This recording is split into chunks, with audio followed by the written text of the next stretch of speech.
একটা বড় সমস্যায় পড়ে হঠাৎই সিএসসির অফিসে ছুটতে হলো। গুড আফটারনুন বন্ধুরা, খুব বড় একটা সমস্যার মধ্যে পড়েছি। আজ 2 মাস আগে আমার বাড়ির মিটার বক্সে আগুন ধরে যায়। সিএসসি থেকে লোক ডাকিয়ে মিটার বক্স ঠিক করা হয়।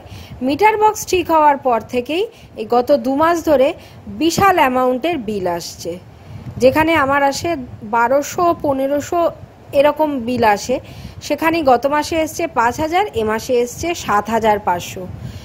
গিয়ে গত মাসেও কমপ্লেন জানিয়েছিলাম, ইন্সপেকশনে এসেছে, এসে দেখে চলে গেছে, কোনো লাভ হয়নি। এ মাসেও সেম অবস্থা। আমি এসেছি, এক্সিকিউটিভ অফিসারের সাথে কথা বললাম, উনি আবারও বললেন যে কিছু টাকা পে করে যেতে। তো যাই হোক, ওনার কথা মতন আমি কিছু টাকা পে করে আসলাম, কিন্তু আবারও ওরা বললো যে ইন্সপেকশনের লোক আসবে, এসে আবার দেখবে।